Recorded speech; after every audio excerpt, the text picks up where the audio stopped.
Marilah kita awali untuk rangkaian acara SPB pada malam hari ini dengan mengucapkan nama Karapata. Kita bersama-sama saja mengucapkan nama Karapata untuk memberikan penghormatan kepada beliau.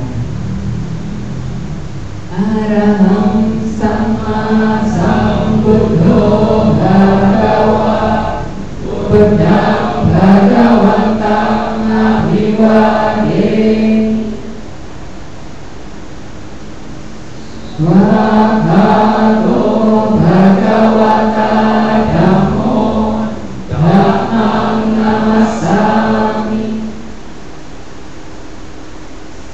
Supatipanno bhagavato sawaka sangho sangham namami. Ya, Bapak Ibu persilakan untuk duduk kembali.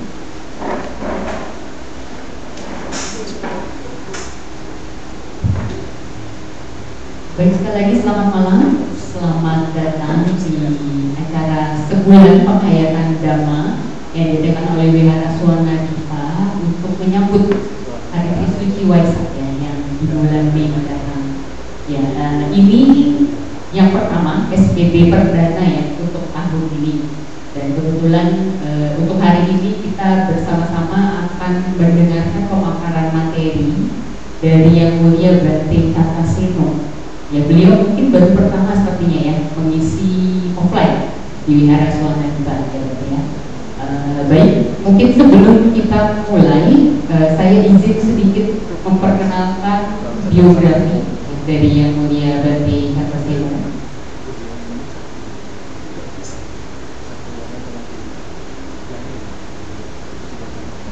Ya, mengenai penabisan Samanera atau Pabaja, beliau ditabiskan di Padepokan Dhamma Dipa Arama di Batu, Malang ya, pada tanggal 29 November 2014 dengan nama penabisan Panya Sinerum Cartaseno ya, dengan upacara atau penabis yaitu Biku Subhamanyo Mahatera.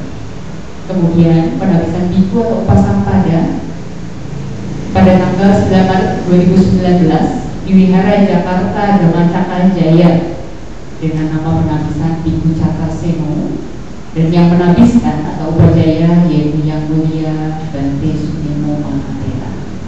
Ya, baik, mengenai tema malam ini ya, sangat singkat, padat, mungkin belum terlalu jelas ya mengenai baper ya. Baper atau kalau secara harfiah terbawa perasaan ya. Mungkin dulu viralnya hanya di seputar media sosial atau generasi yang lebih muda ya. Tapi kalau kita pikirkan lebih lanjut lagi, sebetulnya ya, kemungkinan hampir semua dari kita ya mungkin pernah merasakan yang namanya ada terlalu sensitif, terlalu overreaction, reaksi kita berlebihan atas satu hal tertentu gitu ya. Itu yang kadang-kadang dikatakan sebagai baper. Nah, mudah-mudahan ya di malam ini kita bisa mengupas lebih lanjut kalau dari perspektif budaya Dhamma ya, untuk mengatasi fenomena baper ini itu seperti apa tepatnya ya. Karena mungkin dengan pemahaman yang lebih dalam yang mengenai baper ini mungkin akan jadi salah satu pintu untuk kita semua untuk lebih memahami apa itu kilesa ya, untuk lebih bisa mengontrol diri dari yang namanya dulu. Ya baik, mungkin tanpa berlama-lama lagi saya persilahkan kepada Yang Mulia Bante Kartaseno untuk memberikan pemaparan materi. Terima kasih. Silakan Bante.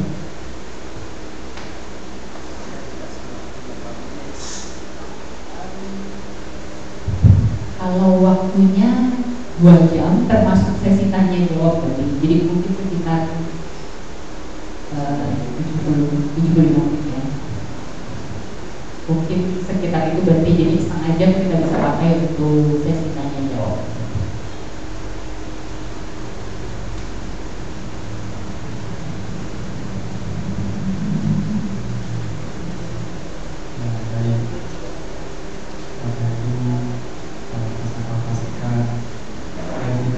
Untuk mengagukan kita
Ibu para peserta musika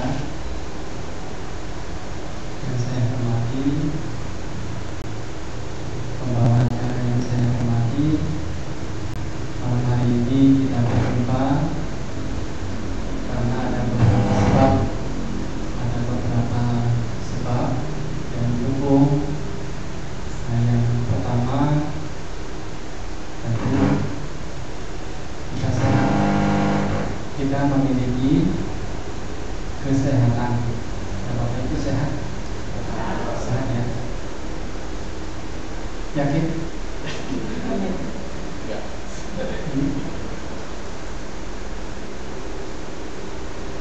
Ini untung duduk di bangku. Biasanya kalau di bawah sudah kiri kanan kesemutan. Tapi bersyukur sampai hari ini Bapak Ibu dan kita semua memiliki kesehatan. Coba kalau nggak sehat, Bapak Ibu nggak mungkin bisa datang. Mungkin terbaring di rumah masing-masing atau di rumah sakit. Tapi karena Bapak Ibu sehat, maka kita berjumpa dalam kebaikan. Maka kita berjodoh dalam kebajikan. Namun sebagai manusia tidak cukup sehat secara tubuh jasmani, Bapak Ibu. Orang bisa berbuat jahat karena sehat, kuat, bisa rampok, bisa apa, jambret, bisa apa, bisa mencuri, bisa membunuh karena sehat. Kita sebagai manusia yang paham dhamma, tahu dhamma, belajar dhamma, hati juga harus sehat. Pikiran kita juga harus sehat. Kenapa harus sehat? Agar jauh dari marah, benci, kecewa, sakit hati, membuli, merendahkan orang. Nah, itu. Kalau hati kita sehat, maka hati kita akan dipenuhi oleh cinta kasih, kasih sayang, perhatian, peduli, suka membantu, suka menolong. Ini pertanda kalau hati jiwa kita sehat. Mau sehat? Kalau mau sehat, makanya ikuti SPD dan juga pejabat setiap minggu. Di mana? Ya di sini. Kalau di rumah 4 sehat 5 sempurna, maka Bapak Ibu bisa sehat. Nah, kalau di wihara ini bisa sehat secara pikiran kita, jiwa kita. Yang kedua, sebab yang kedua adalah Bapak Ibu punya keyakinan. Sehat saja tidak cukup, kalau kurang keyakinan maka tidak bisa datang. Makanya ada yang kosong. Kenapa? Karena tidak bisa datang. Mereka sehat tapi mungkin kurang yakin. Sudahlah, minggu depan saja masih hidup. Atau enggak, lihat dulu tuh, lihat dulu poster. Oh, nanti pas Bapak ini misi saya datang. Karena apa? Kurang keyakinan. Meskipun memiliki kesehatan, tapi kurang keyakinan. Tapi Bapak Ibu sudah sehat, punya keyakinan, makanya datang malam hari ini. Yang ketiga, Bapak Ibu punya kesempatan. Bapak Ibu punya waktu. Coba kalau masih liburan, healing, mungkin ke Pekanbaru atau ke Medan atau ke Jakarta, nah, nggak bisa datang. Namun Bapak Ibu setelah punya kesehatan, punya sehat, punya keyakinan, ada juga waktunya, ada juga kesempatannya. Makanya malam hari ini datang. Coba kalau Bapak Ibu sibuk kerja, sibuk urus cucu, urus anak, urus keluarga, urus sinetron, nah nggak bisa datang. Bagus nih malam hari ini nih, ganteng-ganteng serigala, oke, nggak datang, minggu depan saja. Tapi Bapak Ibu punya waktu, punya kesempatan, makanya datang. Dan yang terakhir adalah kebijaksanaan. Bapak Ibu bijak dalam mengatur waktunya, Bapak Ibu bijak dalam mengatur aktivitasnya, sehingga malam hari ini waktunya ya sudah, karena sudah jauh-jauh hari, jauh-jauh minggu, jauh-jauh bulan, sudah mungkin di posting atau di broadcast atau diinformasikan bahwa malam hari ini ada SPD di wihara ini. Makanya Bapak Ibu dengan bijak menyisihkan waktunya untuk datang ke wihara berbuat baik. Itu ada beberapa faktor yang mesti disyukuri, yang mesti patut untuk kita terus miliki dalam hidup kita. Nah, malam hari ini saya kali pertama berbagi dalam sini, makanya saya agak sedikit murah senyum. Kalau nggak murah senyum nanti disuruh pulang.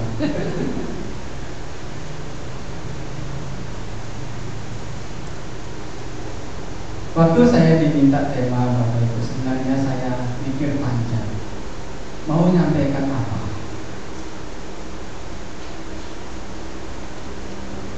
Mau nyampaikan apa? Ya sudah, kalau saya baca di poster itu Bapak Ibu temanya panjang-panjang dan sesuai dengan dampak. Ada yang bahas suta, ada yang bahas ini. Kalau Bapak Ibu baca, saya seperti yang disampaikan oleh MC, singkat, padat, hanya beberapa kata, apa huruf saja, yaitu Bapak. Apa Bapak? Nah, itu yang Bapak Ibu ketahui, dan nanti bisa Bapak Ibu baca di artikel-artikel atau tanya siapa yang tahu tentang baper itu apa, lalu bagaimana cara mengatasinya. Namun yang di sini yang ingin saya sampaikan bukan itu sebenarnya. Karena saya pertama datang kemari, saya kasih kejutan. Apa itu baper? Baper itu saya punya kepanjangan sendiri, Bapak Ibu. Apa itu? Bawa perubahan. Baru tahu? Makanya datang. Kalau nggak datang nggak tahu.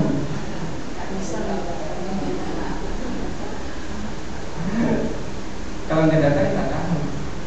Bawa perubahan. Jadi Bapak Ibu, kenapa kita mesti ke wihara? Wihara sudah bagus, sudah lantai 2, ada AC, ada kipas angin. Kalau nggak bisa duduk di lantai, ada bangku, ada kursi, ada asana, sudah empuk. Kenapa kita perlu datang ke wihara? Wihara tempat apa? Beribadah. Beribadah agar supaya batin kita menjadi indah, bukan untuk membuat masalah. Kalau tempat ibadah hanya untuk membuat masalah, itu jauh dari tujuan awal untuk dibangun.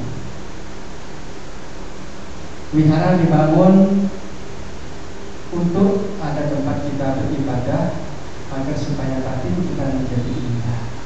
Kalau batin kita menjadi indah, hidup akan kelihatan indah. Tidak percaya? Tidak percaya? Pernah lihat kata si Nabi? Pernah lihat Meci atau Ibu ini punya rambut? Punya sifat alis? Punya pagar gigi? Pakai hand body? Tapi anggun tidak. Anggun itu terlihat dari mana? Apakah rambutnya dikepang, atau punya sifat alis, atau make upnya 3 cm? Anggunnya dari mana mereka? Beliau-beliau itu. Nah, bapak-bapak, anggunnya dari mana? Dari hati jiwa yang indah. Jiwa yang indah itu bukan didapatkan dari apa namanya, tempat apa.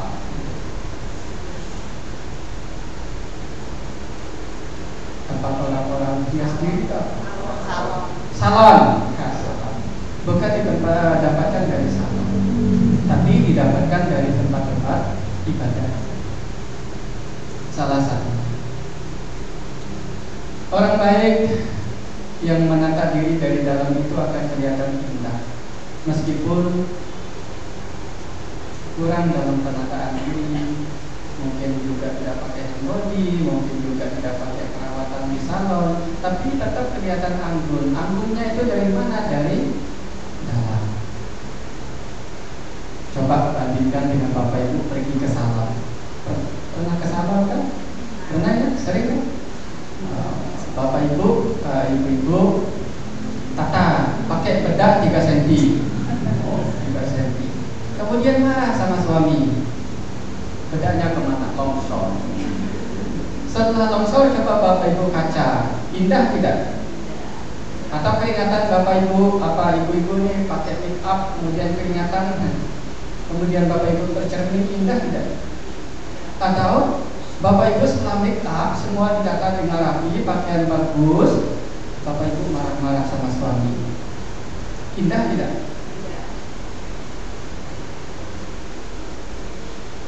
Jadi wihara ini dibangun dengan tujuan yang begitu mulia, begitu baik, untuk supaya ada tempat kita beribadah, untuk membuat hati kita menjadi indah.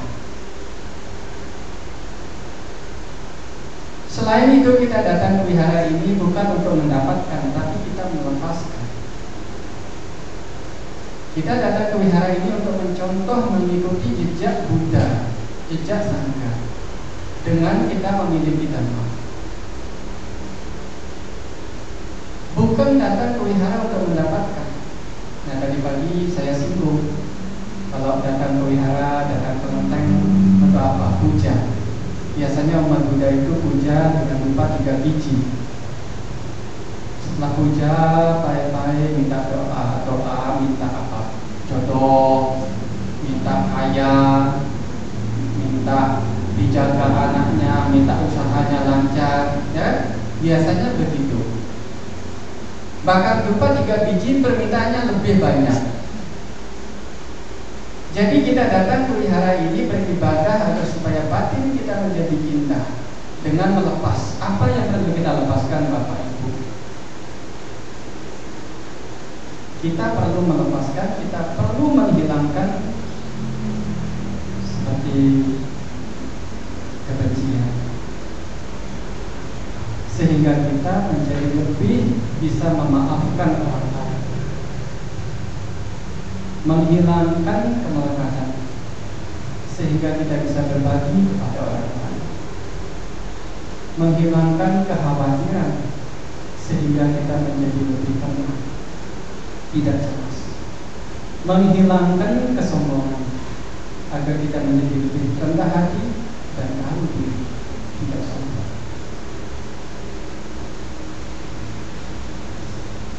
menghilangkan ketamakan, agar kita bisa ringan tangan membantu orang lain. Itu yang kita perlu hilangkan. Sehingga kalau ini sudah hilang dari batin kita, sudah pasti apa yang akan kita dapatkan? Tenang, damai, dan bahagia. Mau bahagia?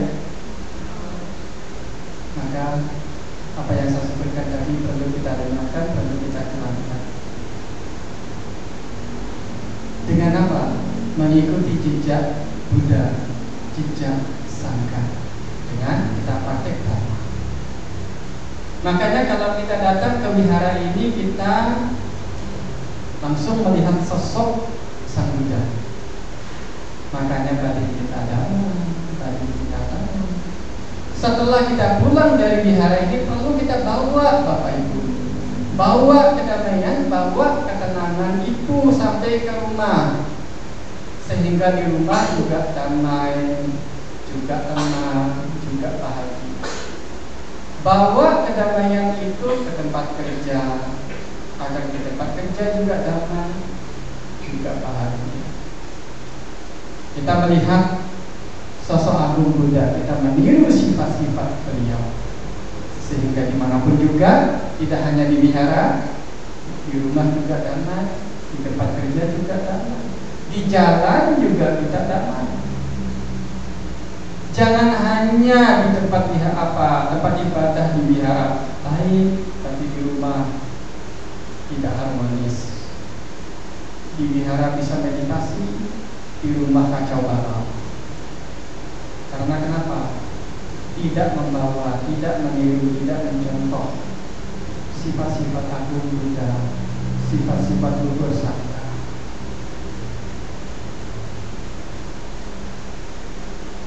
Makanya kita perlu ke wihara ini sangat penting untuk mencontoh, untuk meniru sifat-sifat Buddha, sifat-sifat sangha. Nah, lalu kalau kita mau bahagia, bagaimana caranya? Dalam salah satu sutta, Sang Buddha menyampaikan ada 4 hal yang menjadi kondisi, yang menjadi sebab seseorang bisa bahagia, seseorang bisa sejahtera. Saat ini juga, tidak perlu nunggu mati. Saat ini juga, di kehidupan ini juga, tidak perlu nunggu mati baru bisa merasakan bahagia, bisa merasakan surga. Karena dalam sutta ini ada salah satu rumah tangga. Bande, kami ini masih rumah tangga, umat awam yang masih punya pasangan, suami, istri, anak, menantu, orang tua, keluarga, yang masih suka dengan wewangian, dengan perhiasan. Jadi apa yang cocok buat kami praktekkan dalam kehidupan sehari-hari? Lalu Sang Buddha menyampaikan ada 4 sebab. Yang pertama adalah Uttana Sampada.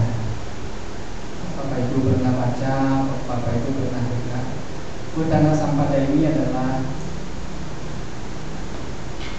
usaha yang tekun dalam menjalani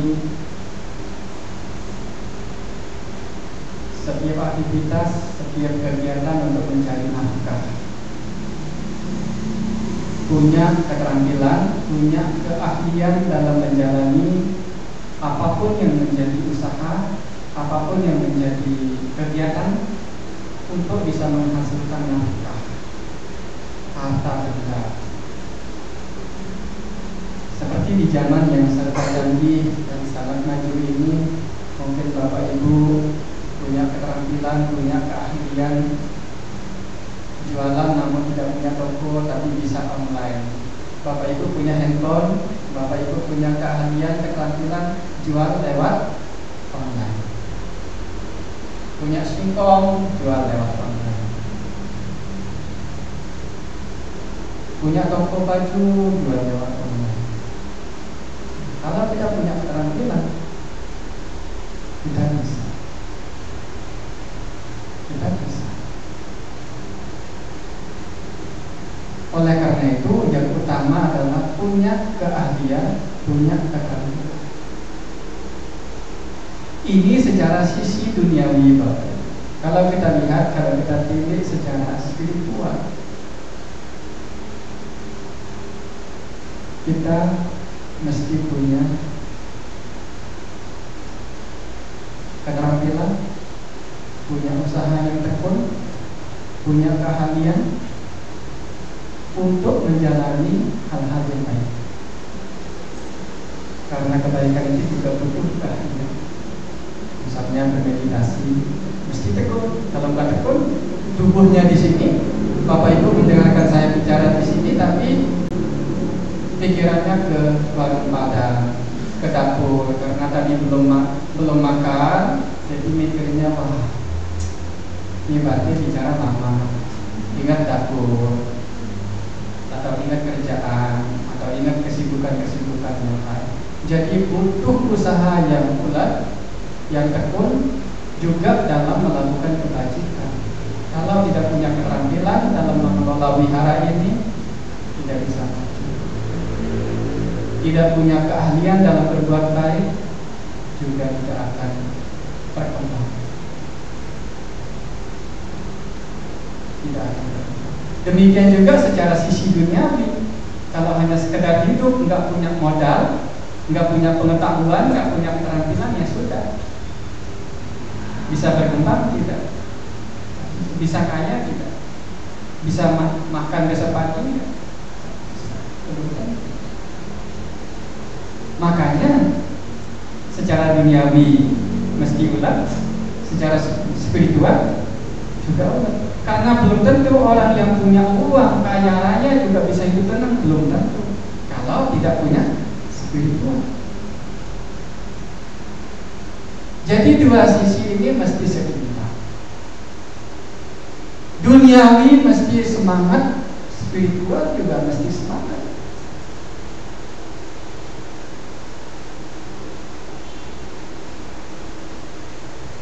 Jadi Bapak Ibu sudah makan? Belum? Sudah.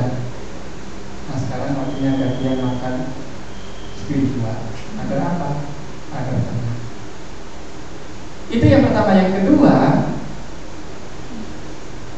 setelah berusaha dengan tekun, dengan baik, dengan semangat, ada namanya araka sampada. Araka sampada ini Bapak Ibu menjaga, melindungi apa yang sudah diperoleh dengan baik, dengan tekun. Dengan kata lain, mengelola, menggunakan kekayaan harta benda yang sudah didapatkan itu dengan cara-cara yang baik. Menjaga, melindungi dengan waspada agar tidak mudah hilang, tidak mudah dirampok, tidak mudah terbakar, tidak mudah hilang oleh gempa atau banjir atau api, atau juga ahli waris yang tidak baik, atau penguasa yang tidak baik. Nah, kita perlu lindungi, kita perlu jaga. Kalau tidak dijaga dengan baik, bisa hilang. Ini secara sisi duniawi. Kemudian secara sisi spiritual, kita hendaknya juga menjaga, melindungi apa yang perlu kita lindungi. Semangat kita. Kita ini belum suci Bapak. Kadang kalau semangat sekali, ada kalanya kita malas. Apalagi waktu COVID, kan bisa online, kan bisa nonton YouTube, bisa pakai Zoom, nggak perlu datang ke. Ada titik jenuh, ada kalanya kita malas melakukan apapun, baik itu secara duniawi maupun secara spiritual. Secara spiritual, apalagi yang ceramah, wah tidak, ini ya, nggak usah datang, ngapain, besok aja. Lebih baik nonton sinetron, drama Korea atau apa. Jadi nggak perlu datang. Nah di sini semangat itu perlu dijaga, perlu dilindungi agar tidak mudah malas. Kalau kita malas ya sudah, kita nggak naik kelas. Di situ-situ saja sebagai umat Buddha, kita nggak akan naik kelas. Kita hanya TK saja sepanjang hidup, nggak naik kelas. Seperti tema, nggak membawa perubahan. Bukan apa, nggak membawa perubahan. Nah di sini semangat perlu dijaga, terutama dalam hal perdana. Hari ini ada umat Buddha 1 tahun itu rajin sekali, kadang itu lenyap dia. Nah ini tipe umat Buddha seperti kapal selam, kadang muncul, kadang tenggelam. Munculnya sebentar, tenggelamnya bertahun-tahun. Tapi di Lampung tidak baik-baik. Nanti tadi pagi saya tidak kelaparan.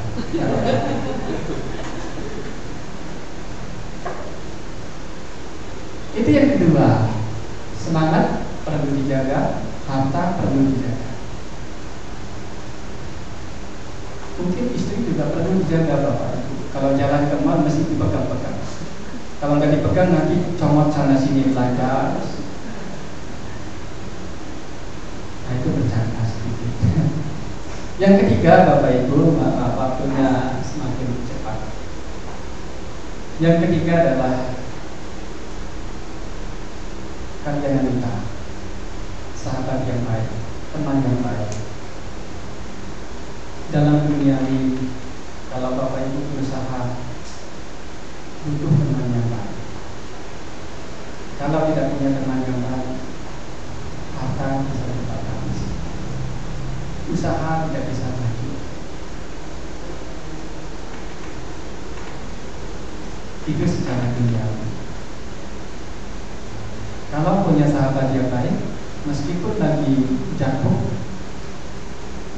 lagi tidak punya kerjaan, kalau punya teman yang baik, setidak-tidaknya dia akan bantu kita dulu. Kalau dia tidak bisa bantu secara materi, mungkin dia akan membantu mencari pekerjaan.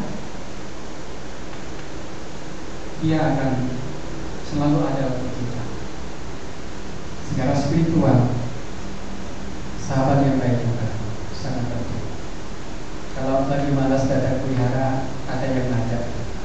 Mungkin ada yang jemput kita, ada yang mengingatkan kita. Itu sahabat yang baik, teman yang baik. Dia akan mengarahkan kita ke jalan yang benar. Dia akan membantu kita di jalan yang benar. Dia tidak akan menjerumuskan kita, namun akan membantu kita menuju tujuan yang baik. Itu sahabat yang baik. Makanya dalam Manggala Sutta, Sang Buddha menyampaikan, Asewana cakalana, pandita ngacak sewana. Tak bergaul dengan orang-orang yang jahat dulu, tapi bergaul dengan orang-orang yang baik. Itulah berkah. Kalau kita datang ke wihara ini, kita bertemu dengan teman-teman yang baik, sahabat-sahabat yang baik. Coba kalau di rumah masing-masing nonton drakor, atau menonton para pencari Tuhan, terus tidak ada teman yang baik. Tidak bisa bertemu, tidak bisa ngobrol, tidak bisa diskusi tentang bagaimana kita punya semangat, kita terus menjadi orang yang baik. Tapi kalau kita datang ke wihara, kita bertemu dengan orang yang baik, berjumpa dengan orang yang baik. Saya kasih contoh, bapak saya itu juga begitu, tidak mau datang ke wihara dulu waktu masih hidup. Lebih baik kerja, bagaimana kerbaunya banyak, bagaimana hasil panennya banyak, tapi selalu susah.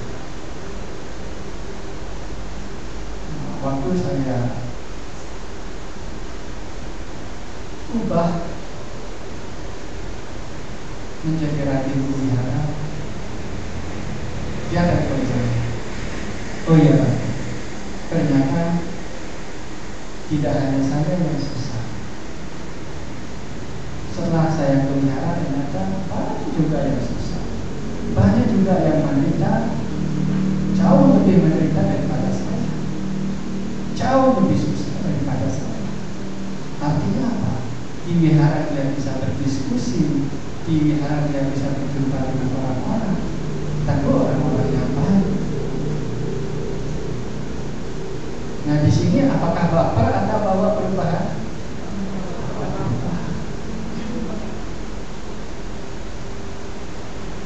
Mungkin juga ada bapak ibu yang belum makan, tetapi kuat karena memiliki mental yang tenang. Kalau belum makan nanti pulang dari sini makan ya. Itu sahabat yang baik. Kemudian yang terakhir, yang keempat, biasanya yang terakhir itu yang paling membahagiakan. Kenapa? Cepat selesai. Yang keempat ini Bapak Ibu, penghidupan yang seimbang. Penghidupan yang seimbang, sama jiwita.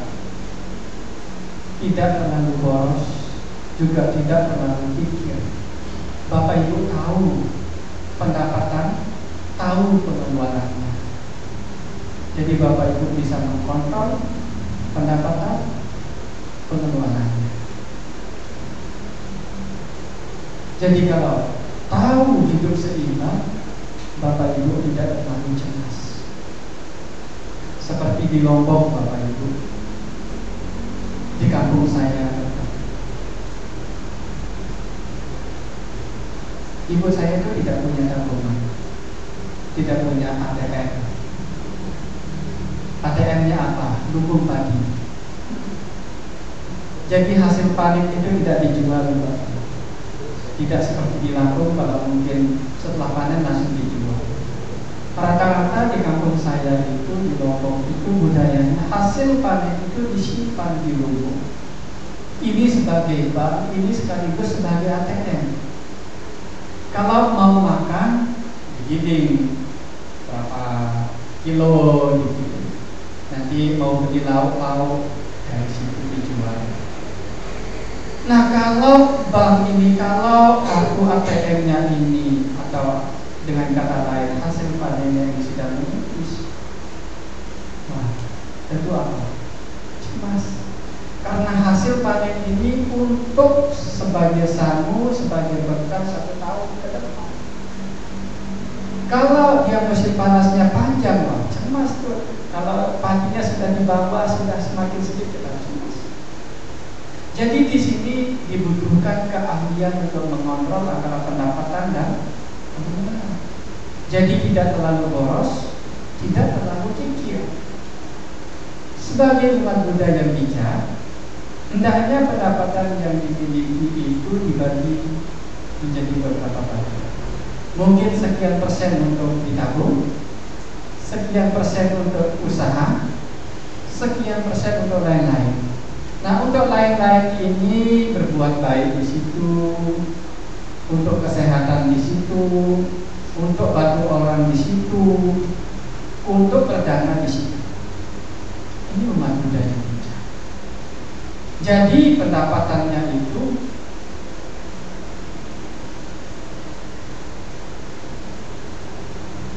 dikelola dengan sebentar. Pengeluaran dan pendapatan. Nah, ini 4 hal yang menunjang seseorang bisa hidup sejahtera dan bahagia di kehidupan ini. Tidak perlu nunggu mati baru bisa merasakan akibatnya. Demikian juga secara spiritual.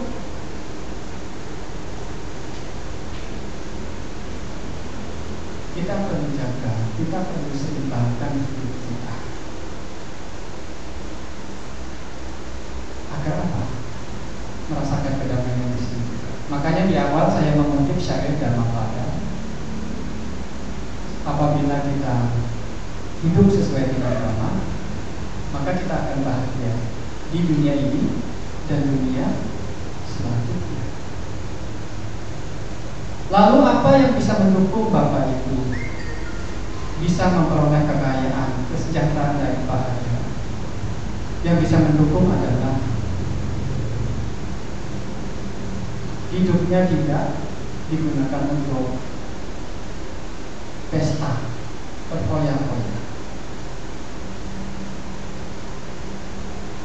Yang kedua, hidupnya tidak digunakan untuk berjudi. Nah, sekarang ada judi online. Judi online. Hati-hati. Pertama-tama dikasih banyak, dikasih menang.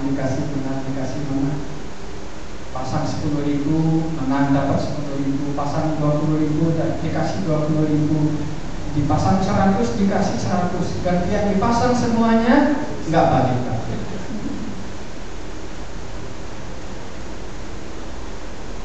Secara logika, mana ada bandar yang mau kalah? Masuk akal? Ya, dikasih menang dulu, tapi namanya di sana udah tercantum bisa. Mereka udah punya rekam jejak. Bapak saya dulu sambung ayam, tapi nggak pernah kaya-kaya sampai meninggal.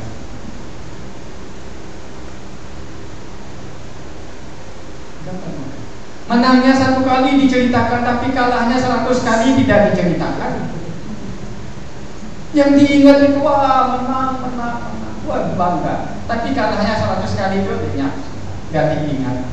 Itulah judi.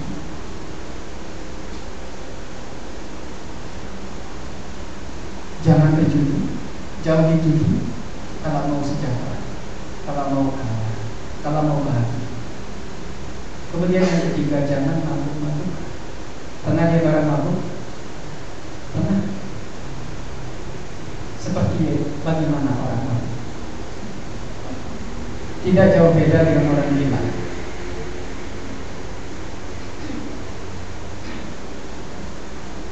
Tidak ingat apa-apa. Orang mabuk bisa melanggar semua sila. Orang mabuk bisa membunuh, orang mabuk bisa mencuri, orang mabuk bisa berzina, orang mabuk kata-kata kasar. Dan orang mabuk itu seperti orang idiot, lemah, tidak terkendali. Tidak percaya silakan Anda coba. Saya tidak tanggung jawab. Tapi bahagianya dari mana? Habis mabuk dikirim hutang. Iya.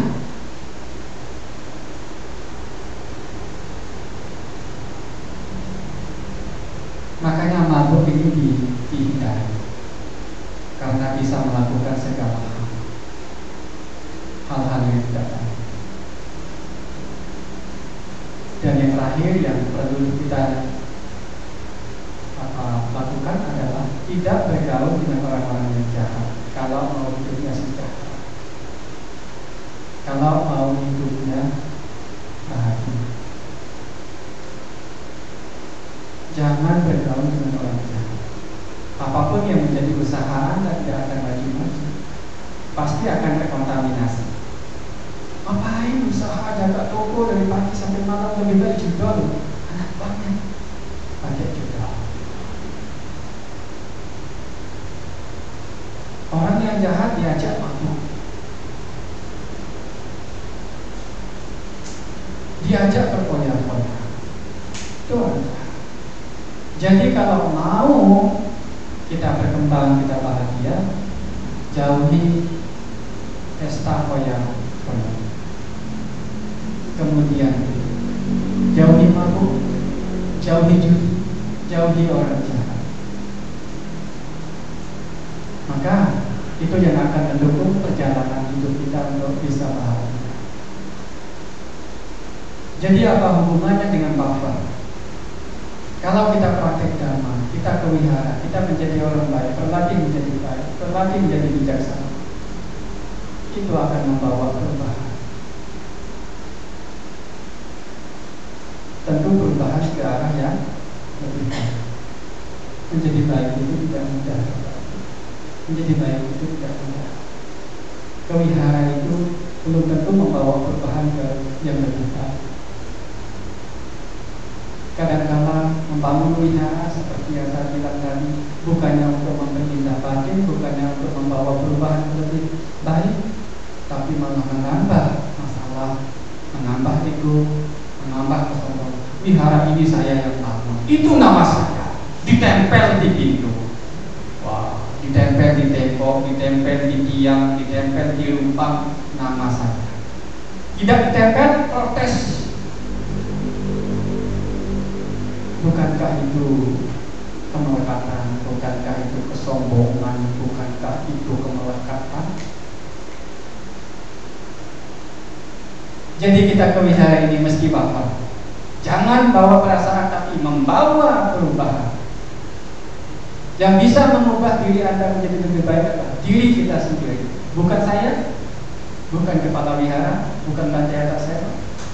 Percuma Bhante Sena di sini wasa beberapa wasa, tapi kalau kita tidak bisa mengubah diri kita, tidak akan membawa perubahan. Siapapun yang ceramah di depan Bapak Ibu, kalau Bapak Ibu tidak mau berubah, juga tidak bisa. Saya punya pengalaman mengubah orang, yaitu mengubah orang tua saya. Ini waktu saya habis. Belum. Nah, jam berapa?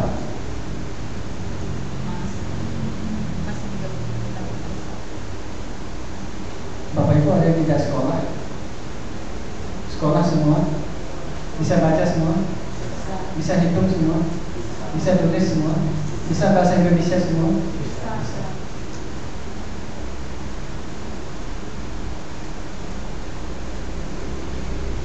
Saya punya orang tua tidak sekolah, tidak bisa baca, tidak bisa tulis, tidak bisa bahasa Indonesia.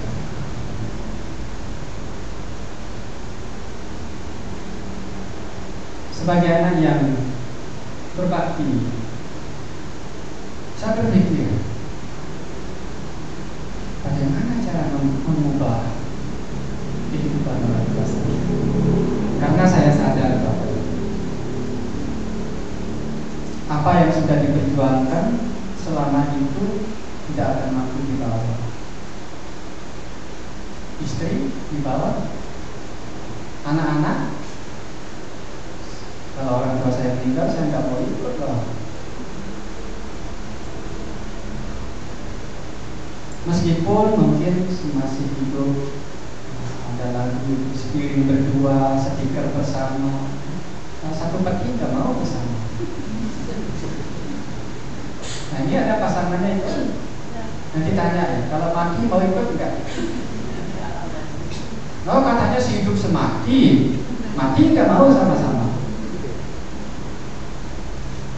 Saya sadar betul itu Bapak Ibu dengan orang tua saya.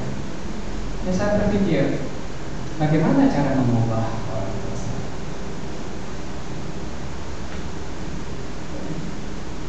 Sangat jarang pelihara dan sangat jarang mau berbuat baik.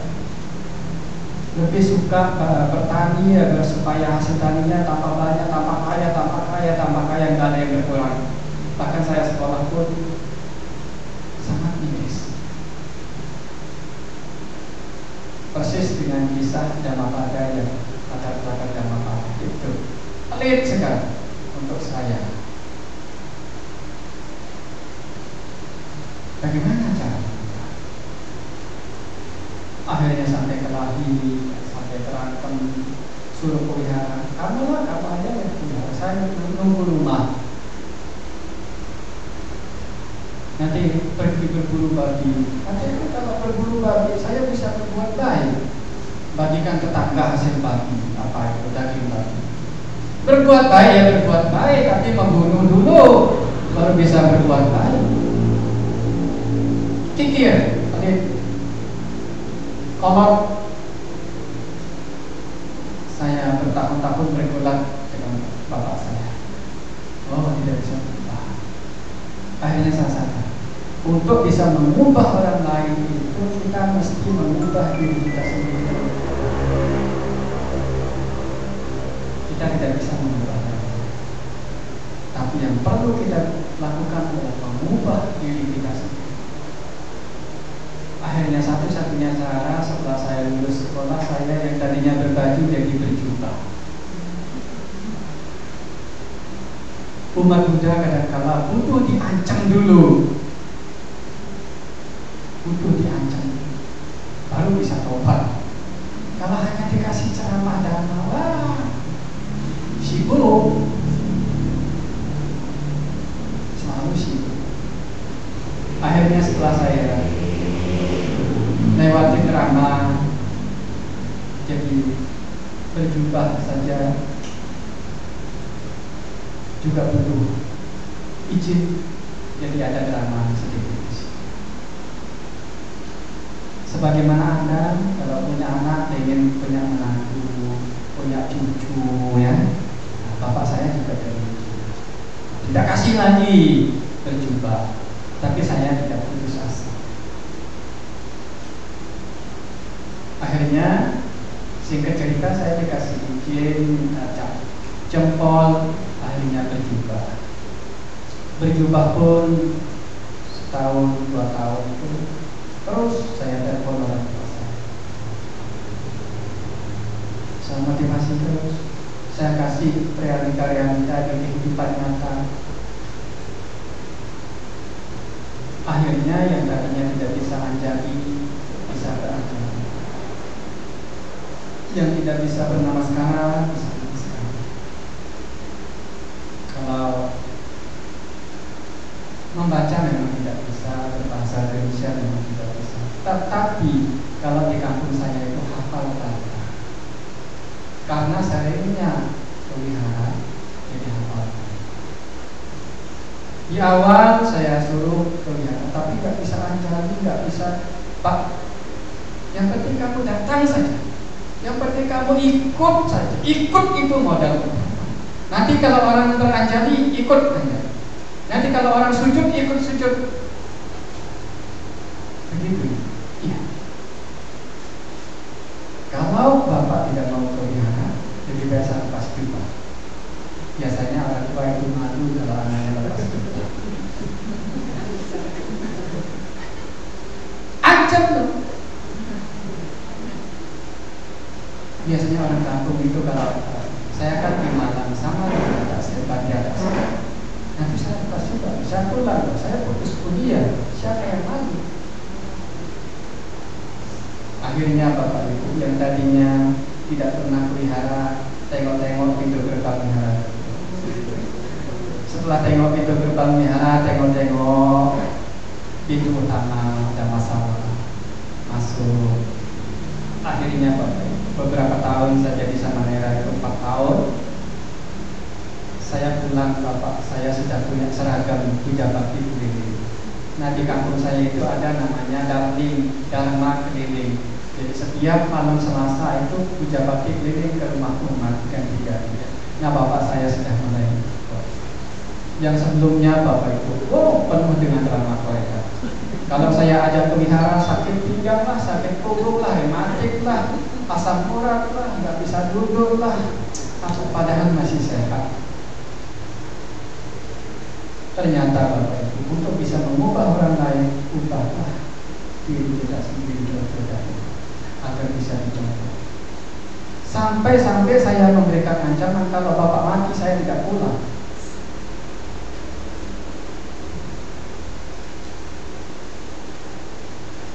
Tapi syukur Bapak Ibu, bahagianya saya tidak bisa kasih uang, tidak bisa kasih menantu, tidak bisa kasih cucu, tidak bisa kasih gaji, tapi saya bisa memberikan apa? Perubahan bagi orang tua saya. Karena singkat cerita ini sudah malam 2022 lalu bapak saya meninggal. Tapi sebelum meninggal saya sempat telepon. Di sini ada yang lewat kebun keminyaran, lewat sawah, jalan kaki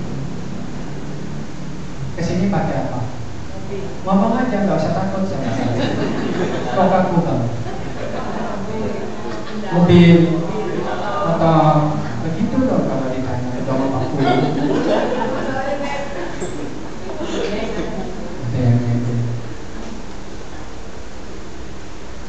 Bapak saya buru-buru ada angkot, buru-buru ada sepeda hotel, buru-buru punya motor. Jalannya saja nggak punya, lewat sawah, lewat kebun. Pernah suatu hari sudah musim hujan, nanti sekarang musim hujan, saya jarang pelihara. Kebetulan di Jakarta saya sama dana, ada yang dana payung. Pak, ini ada payung. Wah sekarang nanti kalau malam-malam itu lewat kebun apa? Kebetulan ada yang dana setan. Sekarang apa alasannya? Enggak ada. Bapak Ibu, itu bapak saya lewat kebun, lewat sawah. Kalau hujan ya berdecek. Tapi dengan bermodalkan payung dan setan itu membuat motivasi. Namanya usia semakin tua, Pak. Kakinya itu seperti kepiting ya. Kalau ibu-ibu suka masak kepiting kemana? Bengkok-bengkok kaki ya. Sampai kakinya itu seperti apa? Menjadi satu. Pakai sendal saja mesti buka dulu pakai tangan baru bisa masuk. Tapi yang saya salut, sampai di usia seperti itu dan sakit-sakitan nggak pernah mengeluh, nggak pernah mengeluh lagi asam urat, nggak pernah mengeluh lagi apa namanya sakit pinggang. Padahal saya tahu betul sebenarnya sakit. Tetapi orang tua saya yakin dia sudah mampu mencicipi manisnya darah. Gak pernah mengeluh lagi. Meskipun jalan kaki meskipun malam-malam, hanya bermodalkan seker dana dari umat entah siapa yang kasih waktu itu. Nggak pakai angkot, nggak pakai kendaraan, lewat kebun.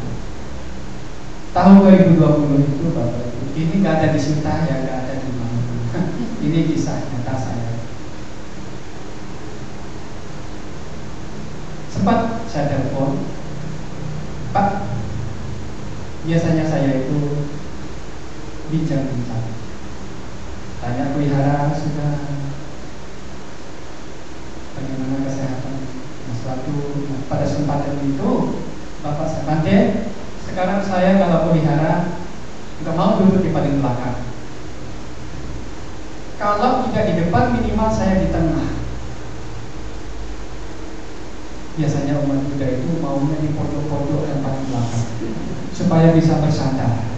Baru di piso masih begini, masih semangat. Kalau dia kita sudah di sini. Brahma Wihara sudah di sini. Begini. Umat Buddha begitu. Biasanya maunya di paling belakang supaya bisa nyender. Kalau ngaduk nggak ketahuan. Nah, Bapak saya beda.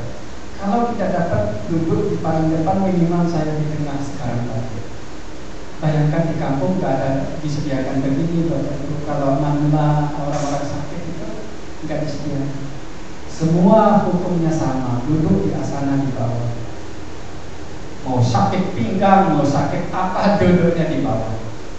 Nggak ada yang pakai bangku-bangku di belakang kita. Terus kemudian saya tanya, iya Pak, kenapa nggak mau duduk di belakang? Karena pendengarannya sudah nggak tajam, karena pendengarannya sudah lemah. Jadi dia memilih duduk itu supaya dengar kalau ada yang ceramah bisa dengar. Padahal kakinya tidak bisa saya bayangkan sakitnya seperti itu.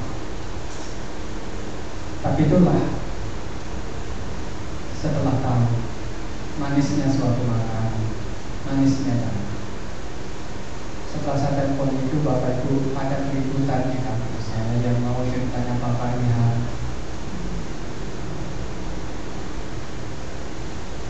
Pernah dengar? Salah satu orang yang jaga adalah bapak saya. Bapak saya itu lemah jantung sebenarnya, cepat pingsan. Jangankan dia api Bapak Ibu, anjingnya saja kalau dijahit itu dia yang pingsan. Ya, pernah itu anjing berbulunya itu apa sampai pecah perutnya, keluar semuanya. Akhirnya anjingnya itu dijahit, dia yang pingsan. Karena saking lemah jantung nggak bisa dia jalan. Nah, malam hari itu sadar pun bapak saya oh lagi di wihara, lagi jaga wihara. Sadar pun kakak saya, bapak saya ini lagi jaga wihara supaya tidak dibakar. Pingsan nggak aman? Oh aman, banting perang saja bisa katanya. Kuat saya. Nggak tahu entah apa yang merasuki malam itu begitu kuat. Supaya apa? Jangan sampai wihara ini dibakar. Dan yang saya salut dari orang yang tua, orang yang bodoh tadi, yang tidak bisa anjani, yang tidak bisa baca tulis, yang tidak bisa namaskara, malam keributan itu mampu berpikiran cinta kasih. Yang pertama, mereka berpikir apa? Di antara sekian yang menjaga wihara itu, jangan sampai ada yang membunuh. Bayangkan Bapak Ibu, nyawa mereka terancam dari dikepung ribuan orang, dilempar batu bata, dilempar api. Bayangkan bagaimana api dari masa itu berjalan sampai rumah beberapa umat itu terbakar. Tapi segelintir orang yang melindungi, yang menjaga kampung ini, yang bertahan di situ, yang tidak keluar, mampu berpikiran cinta kasih. Yang pertama, jangan membunuh. Bagi mereka, kalau membunuh, habislah kita. Anak cucu kita akan habis. Jadi bersabarlah. Kita hanya bertahan. Jangan sampai melukai orang. Kalau membunuh, kata bapak mandian bapak saya, itu akan bisa membunuh puluhan orang. Tapi mereka cuma menghalau agar supaya wihara tidak dibakar. Cinta kasihnya luar biasa. Api batu bata, kata itu. Mungkin juga pernah kan. Mereka pakai apa? Baju-baju bekas, kemudian dicelupin ke minyak, kemudian yang kedua yang saya salut adalah mereka teguh dalam keyakinan. Coba seandainya kalau saya pindah agama, nggak ada keributan macam itu. Tapi begitu tegaknya mereka terhadap budaya. Mereka termasuk salah satunya bapak saya yang tidak sekolah, yang tidak bisa baca, tidak bisa bahasa Indonesia. Seperti bapak ibu kalau mau belajar dhamma begitu mudah, begitu tegak dalam keyakinan, menjaga, bahkan rela untuk menjaga tempat ibadah. Begitu pun. Coba kalau ya sudahlah saya pindah, nggak ada. Cinta kasih, kemudian sadar yang begitu. Akhirnya sekarang wihara itu menjadi anak umat Buddha masih bisa bertahan sampai hari ini. Jarak beberapa hari dari itu bapak saya menikah. Karena memikirkan, karena memang basicnya lemah jantung itu, memikirkan bagaimana kalau wihara dibakar, memikirkan kalau bagaimana keluarga umat-umat Buddha di situ terbakar hangus. Itu yang dia bayangkan. Jadi dia gak kemana-mana. Terus saya telepon, begini, semangat harinya meninggal. Tapi setidaknya bapak ibu, selama saya berjubah, itu membawa perubahan. Bagi bapak saya yang kolot, yang bodoh, yang tidak mau jaga Tuhan. Saya ceritakan ini bukan untuk sombong, tetapi semoga ada yang termotivasi. Mengubah seseorang itu tidak mudah. Mengubah seseorang itu butuh waktu. Bahkan juga butuh ancaman. Bapak Ibu dekat dengan wihara, ada fasilitas. Masa kalah dengan bapak saya?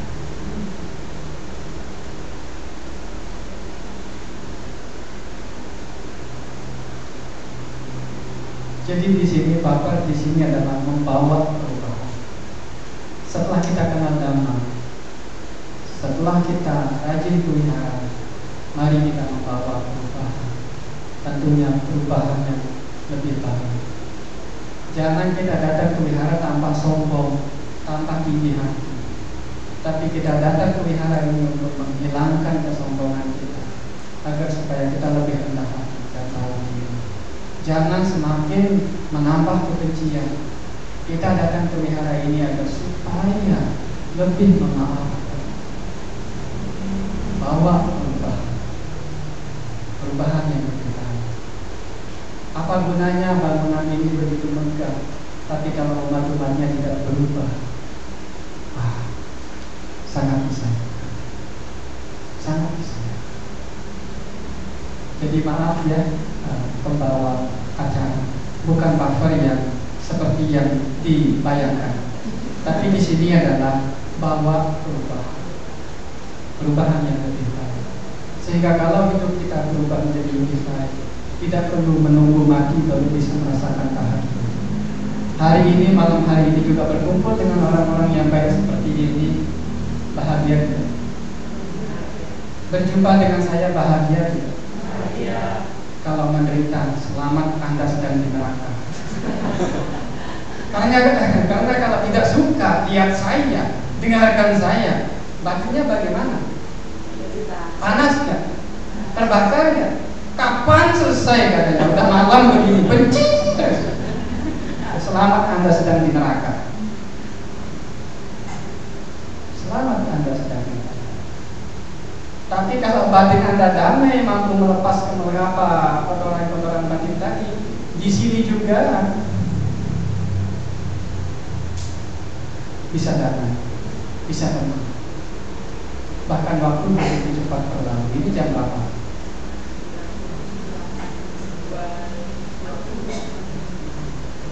Begitu cepat.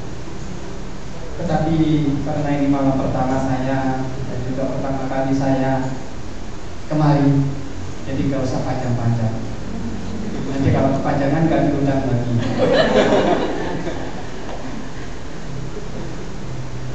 Jadi Bapak Ibu, itulah poin-poin yang bisa membawa perubahan saat ini juga dalam kehidupan kita. Saat ini juga tidak perlu nunggu. Kalau mau bahagia, mari kita dekatkan diri kita dengan Allah. Kalau mau menderita, jauh-jauhlah dari kita. Ingat, yang terpenting, ini tidak ada dalam sunnah, tidak ada dalam kitab. Berbuat baiklah, datang pelihara. Untuk apa? Bukan untuk mendapatkan, tapi melepaskan. Datang pelihara untuk melihat sosok Sang Buddha, untuk mencontoh, untuk meniru sifat-sifat Sang Buddha.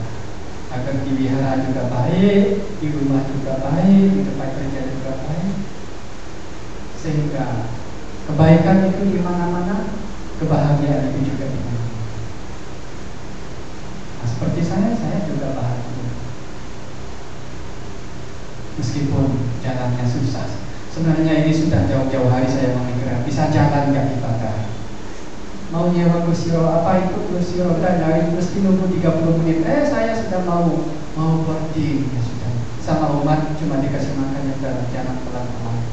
Saya di dalam pesawat umatnya baru balik. Bapak Ibu kan nggak tahu saya sakit. Nah itulah kalau kita berbakti jadi orang baik, meskipun tubuh jasmani sakit, jangan sampai hatinya juga ikut sakit. Makanya ingat yang saya bilang tadi, paling pertama apa? Sehat. Kesehatan itu adalah keuntungan yang paling besar. Ingat syair Dhammapada. Kalau kita sehat, mau kerja, buka toko, jualan, ke kantor, ke ladang, ke kebun, bisa. Tapi kalau sakit, jangan harap, mimpi juga jangan. Kalau kita sehat, apapun bisa kita lakukan. Apapun bisa kita lakukan. Sampai siapa? Soheri kasih saya botol untuk kencing di atas. Terima kasih. Nah itu cukup ya. Nanti kalau kepanjangan bukan damai tapi malah benci. Kepanjangan cukup ya. Terima kasih. Namo Buddhaya. Itu menurutnya penting jawabannya yang wajib. Saya izin membuka sesi tanya jawab ya. Ya silakan. Tapi jangan yang sulit-sulit. Ya baik, mungkin dari Bapak Ibu ada yang mau bertanya mengenai topik malam hari ini. Supaya bisa lebih paham tentang baper, bukan bawa perasaan tapi bawa perubahan. Maaf ya saya tidak kasih tahu baper itu apa, tapi saya minta. Namanya diceritakan ya.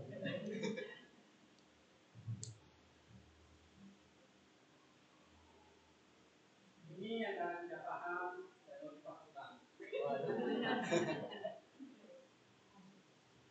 kasih. Tidak ada yang bertanya. Baik, silakan.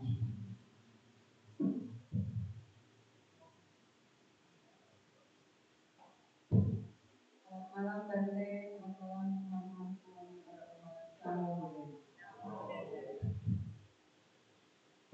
hari ini cuma nggak mau bertanya sih Bante, cuma mau berbagi cerita aja.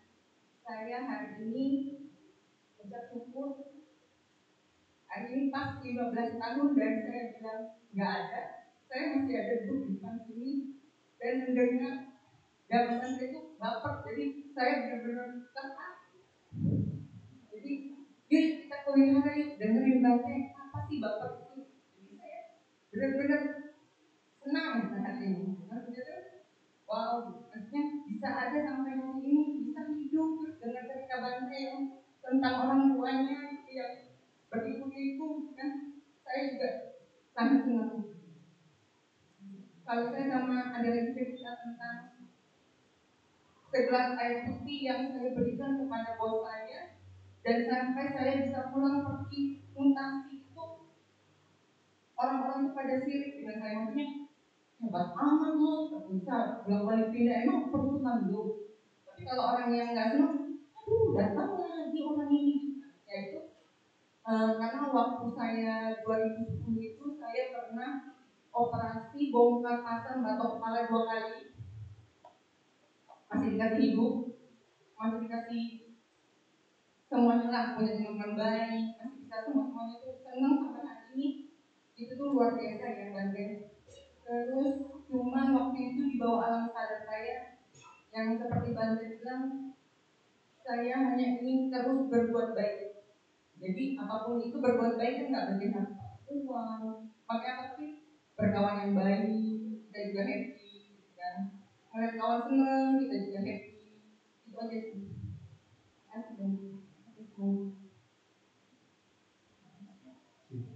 Ya, itu bagus, sangat bagus.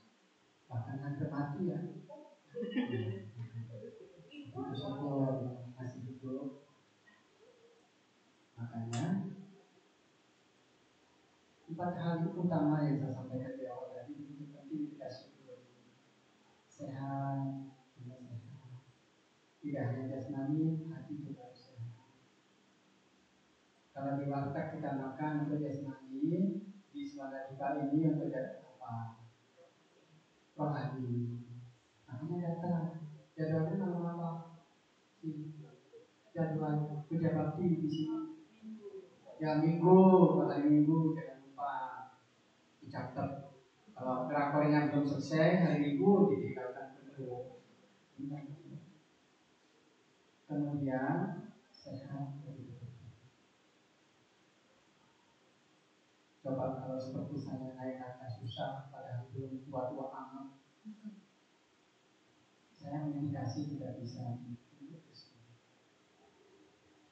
Jangan hanya kayak siput. Jadi sehat betul-betul. Ketika kita sakit, kita bisa belajar bahwa ternyata rasa sakit itu enak apa tidak enak. Tidak enak. Pernah sakit kan? Pernah? Enak? Tidak. Makanya jangan menyakiti orang lain. Menyakiti orang lain itu tidak enak bagi mereka yang sakit. Kita bisa belajar. Ternyata rasa sakit itu tidak enak. Kalau semua orang bisa berpikir demikian, wah, damainya di sini. Itu bagus. Dengan begitu kita bisa bersyukur. Bersyukurnya bagaimana? Jadi menggunakan sisa-sisa kehidupan kita. Jadi kalau mau mendengarkan saya lagi, besok pagi jam berapa? Kalau besok pagi lebih sedikit dari hari ini berarti saya lebih baik pulang.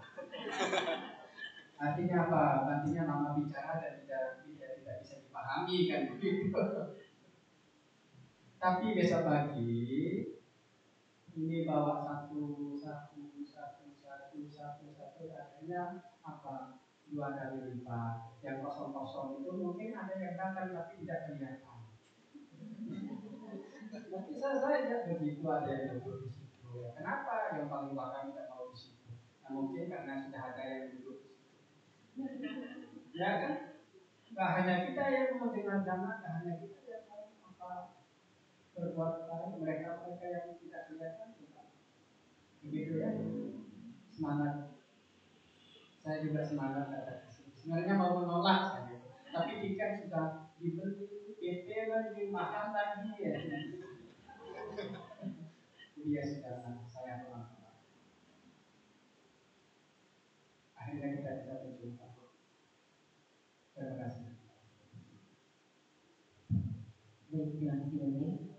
Yang ITB mungkin dari grupnya bapak-bapak, sepertinya sudah ada yang siap bertanya.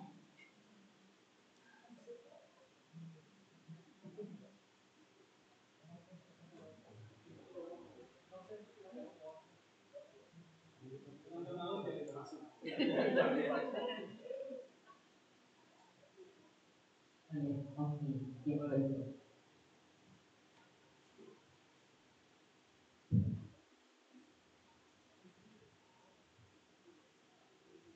Selamat malam Bante, selamat malam Bapak Ibu dan saya semua.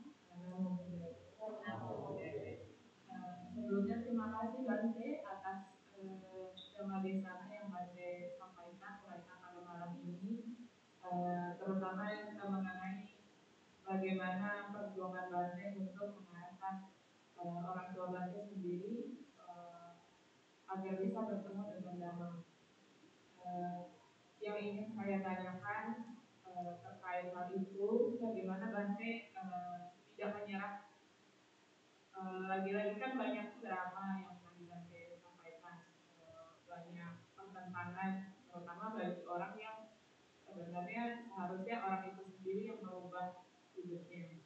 Tapi bagaimana Bante supaya kita tuh tetap tidak menyerah untuk memberikan perubahan ke ya minimal kepada orang yang kita ingin dia berubah. Terima kasih Bante, itu lagi pesan. Kalau kepada orang tua dan anak itu kewajiban. Dan kadang-kadang disampaikan untuk membalas budi, cara membalas budi yang terbaik, bukan dikasih harta benda, bukan dikasih anak cucu, bukannya tidak penting, penting. Tapi saya berpikir, kalau seandainya saya kerja, ada gaji misalnya 100, 200, kalau saya kasih orang tua saya, tidak akan pernah cukup. Kemudian orang tua saya tentu akan minta saya punya istri.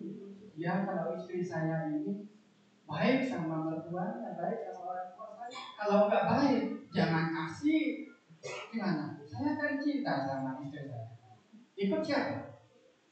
Ya ikut istri. Orang tua bagaimana? Ya udah mau mati aja di situ. Kalau kita sudah jatuh cinta, ya kan? Sama istri, cinta maka, tai kucing rasa coklat, sampai muncul. Nah ini yang saya jaga, karena banyak dalam kehidupan sekeliling begitu. Saya yang khawatir begitu. Tentu orang tua saya kan semakin menua, semakin tidak akan kuat. Nah lalu kemudian kalau saya bekerja, tidak bisa sokong, wah jahat banget kan. Sedangkan orang tua punya jasa membesarkan saya. Memang yang bisa mengubah seseorang itu dirinya sendiri, termasuk Sang Buddha. Saya hanya sebagai penunjuk jalan, yang harus berjalan adalah diri Anda. Yang saya sadari di sini adalah ini kewajiban saya. Sebagaimana saya mau berbagi, saya mau membalas budi,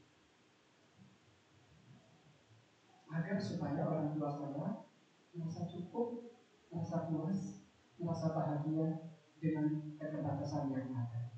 Tahu nggak, sampai waktu gempa 2018,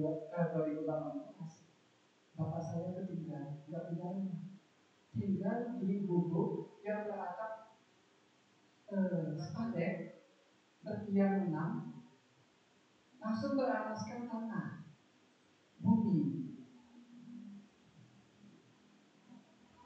Coba kalau sebelum kenal karma, tidak terima itu. Tapi waktu saya pulang waktu itu, Pak, jangan nggak tinggal di sini. Oh, jangan. Itu cuma atap dan tiang, Pak. Tidak punya dinding, hanya bermodalkan dipan dan tikar pandan. Nah, di sini sudah mungkin sudah tidak ada tikar pandan. Sama jaring nyamuk. Nyaman nggak? Nyaman lagi. Asalkan nggak bocor dan nggak kepanasan. Asalkan nggak punya utang. Nah, itu Pak. Artinya apa? Kalau kita bisa membalas budi dengan cara yang tadinya orang tua kita tidak bermoral jadi bermoral. Bayangkan dulunya sabung ayam. Oh, di rumah itu ayam bisa 9 ekor. Saya disuruh diurus, kasih makan, kasih minum. Akhirnya berkurang jadi tidak ada ekor ayam. Yang tadinya suka berburu babi jadi berkurang. Entah karena sudah tua, karena sudah lemah, atau karena memang sudah ada dananya, saya juga tidak tahu. Tapi yang jelas sudah lama tidak pergi berburu. Kalau mau makan babi tinggal minta pergi kalau ada uang. Yang tadinya tidak bermoral jadi bermoral. Yang tadinya pelit jadi suka berbagi. Yang tadinya tidak bijaksana menjadi bijaksana. Yang tadinya tidak yakin terhadap Tuhan jadi yakin. Makanya bahagia. Bukannya tidak ada sedih bapak itu. Waktu bapak saya meninggal, tapi saya masa mana ini? Karena ini hukum alam yang tidak bisa ditolak. Tapi setidak-tidaknya sebelum meninggal ada bekal. Ada yang menemani dia. Bukan istri, bukan saya, bukan kerbaunya, bukan ayahnya, tapi kebajikan beliau sendiri. Saya bersyukur saya bisa terima. Ada bekal, ada perintah. Meskipun saya tidak tahu akhirnya, tapi saya yakin selama dia berubah itu, perubahan itu, baper itu, saya tahu betul. Saya selalu cek betul. Dia seperti ini. Kalau dia dulu waktu sebelum pelihara marahnya itu seperti singa nggak makan satu abad. Setelah kenal dhamma lumayan. Dan itu bapak itu sakitnya itu meskipun tidak cerita tapi saya paham. Badan sudah bungkuk, pinggang sudah pasti, itu jari-jari kakinya kelihatan sudah nggak ada yang lurus, sudah menumpuk.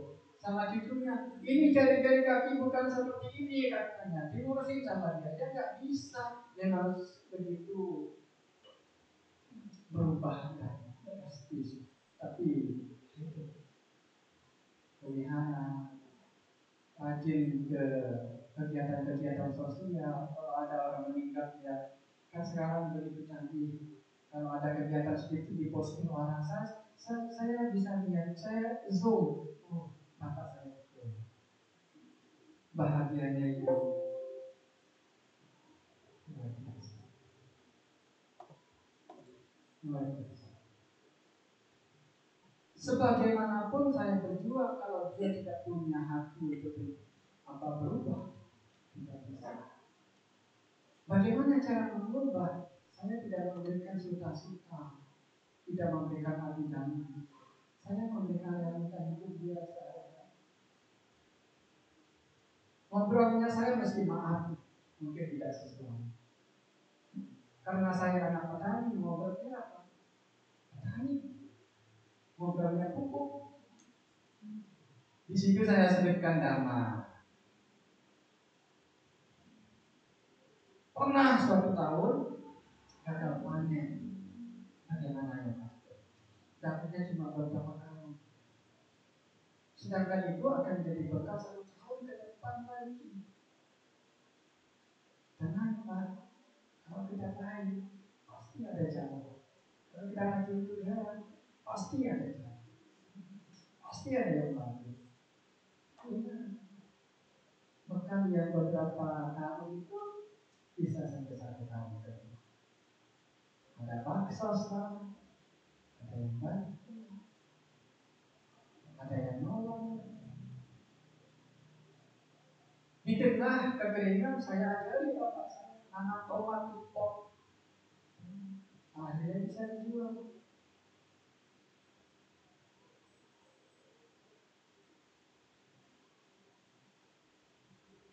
Ekonomi sehat, pikiran sehat, berbuat baik juga sehat.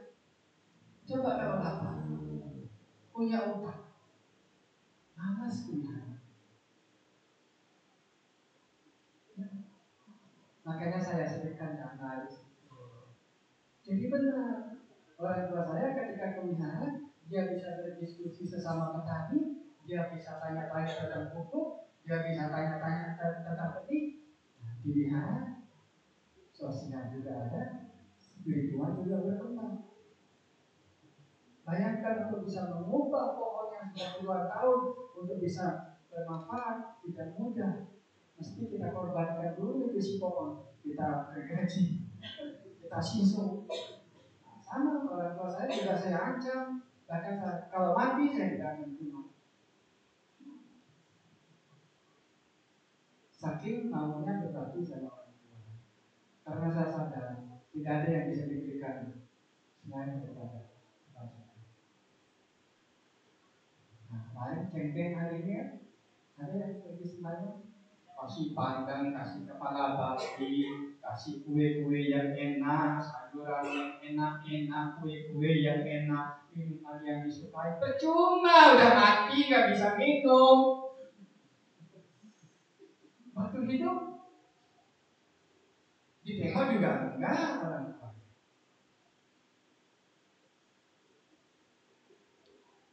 Ya, kebanyakan begitu.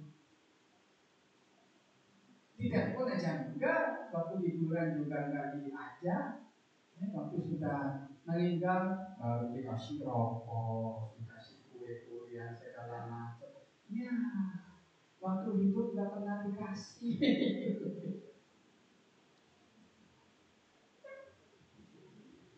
Jadi selama masih ada orang tua Anda, tidak perlu bawa Tuhan, ajak berbuat. Itu yang akan menemani. Kita setelah sampai kremasi, setelah sampai makan, selamat jalan ya Pak, selamat jalan ya Bu, saya balik nggak mau ikut. Nah iya, secita-citanya kita nggak mau ikut juga. Jadi itu yang saya pikirkan, itu yang saya ada dalam benak saya. Meskipun tidak mudah, tapi luar biasa. Dan satu hal lagi, kebencian bapak saya itu luar biasa. Didikan anak militer. Dan pernah kelahi sama adiknya punya istri. Sampai adiknya pindah rumah. Bayangkan kalau bapak-bapak itu marah. Tapi bapak-bapak di sini baik-baik. Sampai pindah ke jauh tempat. Tapi semenjak saya pakai jubah yang salah satu dari bapak saya itu, meskipun pernah marah-marah, tapi dengan rendah hati selalu mengunjungi.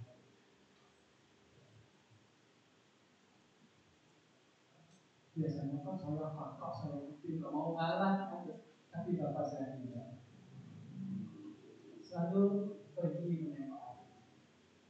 Meskipun sebelumnya pernah cekcok sampai perang adu mulut, tapi seorang bapak-bapak dengan kekerasannya seperti harimau tidak makan satu apa, ada kebaikan hati untuk pergi ke rumah adiknya sendiri. Bahkan sebelum meninggal tidak sempat di sana. Terus adik saya bilang, adiknya tidak di sini.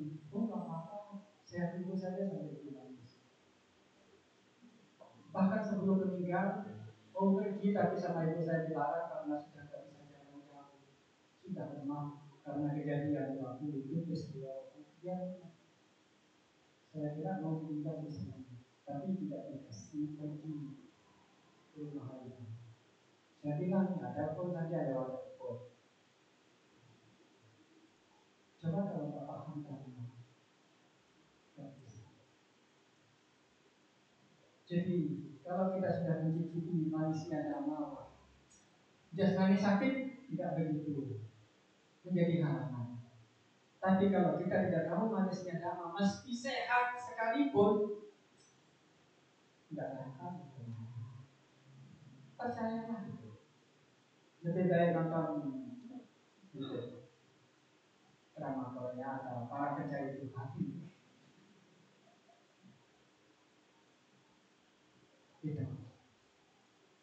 Itu yang membuat saya tertarik, meskipun yang mengubah seseorang itu adalah dirinya sendiri. Tapi kalau kita tidak membuat sebab, tidak menjadi penyebab bagi mereka untuk tidak berubah,